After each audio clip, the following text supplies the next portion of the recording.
Hey guys, Thunder E here, and yes, I'm excited to show you gaming on the Samsung Odyssey G7 240Hz monitor and an insane PC build. Now, I started this build about a year ago with the 2960X Threadripper. Custom liquid cooling looked pretty awesome, but I had some spillage, so I had to redo the whole thing. So I had to, of course, get some new parts. I want to thank everyone who sent parts. But before we start off, let's get a quick word from our sponsor. So Smart Deploy makes it easy to handle IT tasks like Windows imaging, deploying apps, updating drivers, and migrating user data. You can do it all over your existing network or the cloud without ever leaving your desk. All right, so this is truly an epic moment. We've got a monitor that does 240 Hz at a 1440p. Now we've got others that do it at 1080 and that's cool, but this is a higher resolution, and Samsung's G7 is a little brother to the G9. Now G9 is that ultra wide, and this is a 27 or 32 inch monitor with some crazy interesting specs. You've got 1,000-hour curve radius, which truly helps. Trust me, when you game, you're gonna see this thing. It truly does that. 240 Hz in terms of refresh rate, supports G-Sync and AMD FreeSync Premium, and you've got some great features. But before we get into that, let me talk about the build for a second. What powers this? Because you're gonna need a lot of performance to actually get to 240 Hz. So this build, first of all, is crowned within all NZXT casing and parts, and I love what they've done, especially with the parts I use. So my power supply is a C850 because I'm going, of course, with a Threadripper. It's gonna, of course, take some more power, and my case is the H710i. It's a big case. This actually supports E-ATX motherboard, which I'm using in here, but I like this case because it's got 3 fans and it's got enough room, and it looks really nice when everything is done entirely.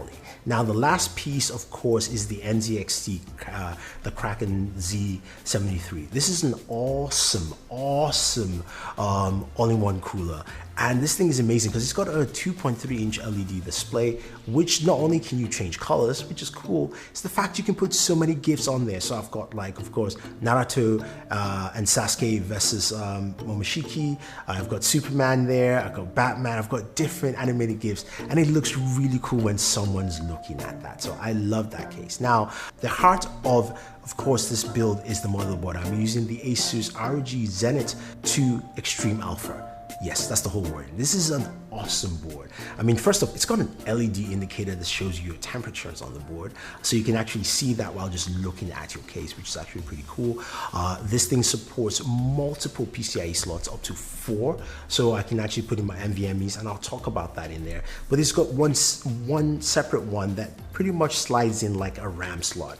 I like it because it makes it easier to swap out RAM, upgrade. You don't have to take out your board, you can just take out that slot and do it, put it in there, and also supports up to 256 gigabytes of RAM. So yeah, if I want to expand, I can get as much RAM as I want to on this board.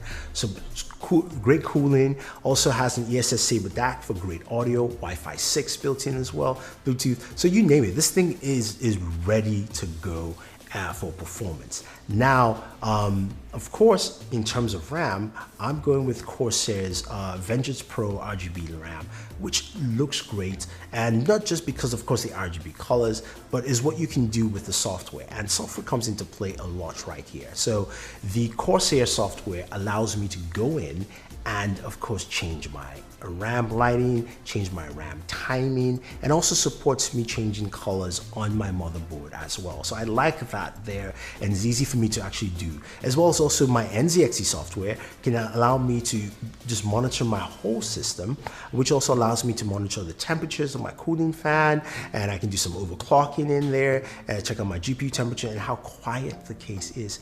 56 decibels, yeah. That's actually pretty cool.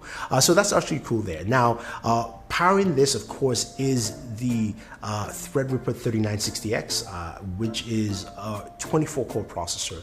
This thing is an insane processor as well. One thing I liked about it, of course, is when I ran my Cinebench R20 test, it just blew through, and it only came behind the Xenon processor, I believe it's 8168, which is a 48-core processor. So twice its core size, and the distance was not that much. So this is awesome. This is like, I mean, this build just really just made me just giggle because of course I can now run this on that 240 hertz monitor from Samsung. Now rounding it up, of course, we have our storage. This is the FireCuda 520, and the FireCuda 520 is a PCIe 4.0 NVMe, which supports speeds up to 5,000 megabits per second. Pretty much as fast as the PlayStation Drive is what Sony has talked about. So it's exciting to see that in here, and I am excited to actually use this, especially for a game like Call of Duty, which takes up 200 gigabytes of storage. So they offer it in 2 terabytes, which is absolutely fantastic. And of course, my graphics card is the ROG Strix 2080 Ti. This thing's a beast, man. Plus you can customize the fan speeds, cool it down so your temperatures run cool. Now, let's go to what you're waiting for, gaming. How about gaming performance, and what are we getting gaming on this monitor? As I said, 240 hertz on the monitor, 1,000 hour curve radius, 1 millisecond response time. Look, I'll just put it out there. I didn't think I would notice the difference between 144 and 240 hertz, but when I moved back to my 144 monitor, I was like, yeah, I need 240. I mean, gaming performance is great. So we started off with Tomb Raider, Shadow of the Tomb Raider. We ran it at 240 hertz. When we ran the benchmarks, it said you should get about 79 frames per second average. When I actually ran the game, I was getting about 88 frames per second on average with all of the max settings. Now, of course, I moved to 144 hertz. I dropped it down. I got up to about 110 frames per second playing Tomb Raider. Again, Tomb Raider is really not the game to showcase this because, of course, you need faster frame rates for FPS games like, of course, Warzone. And I put on some Warzone, and as you know, this game just is kind of bloated, but I really like the performance here. At 240 hertz, max settings, I was getting 110 frames per second, which is actually pretty nice, much higher than I expected. And again, this is 240 hertz monitor. It's gonna push your system quite a bit. And when I dropped it down to 1080p, I was able to get up to 135 frames per second. So that's just something to take note with this. But the performance was really great, just moving left and right. That feel, it just felt so good. But a game that really took advantage of this was Doom Eternal. And playing Doom Eternal, max settings, 240 hertz, I was getting about 230 to 240 frames per second. You could see how smooth it was. Doom takes advantage of this well, and it was great to see the monitor in action. Now, not forgetting, this monitor is also a HDR monitor, HDR 600. It's a pretty bright monitor. The RGB color spectrum is also really good on this monitor. It looks nice. I also like the controls as well. Easy to navigate through. You've got 2 display ports, 1 HDMI. You also have a USB port at the back. Plus, the monitor has that cool lighting that just adds some more, to the whole mystique while you're gaming there. And when you play games on this, trust me, it just feels fast and fluid. It is an insane monitor. Now, the monitor has 2 sizes. This is a 27 inch and there's a 32 inch. This is a 32 inch is what I have here. The 27 inch is priced at $699, the 32 $799, and it's definitely worth it. I know it's a bit pricey for a monitor that size, but the 240 hertz performance is truly amazing on this monitor.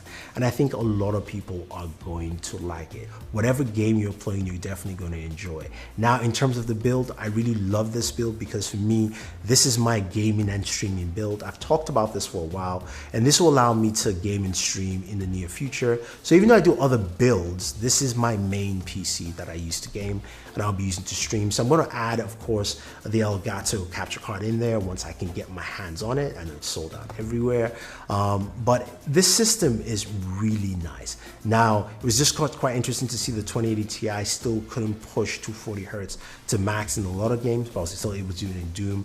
I can't wait to see what Asus does with the 3080 when it comes out, and see what else I can do in addition to this build. So the parts in here, you can pick and choose what fits your build quite well.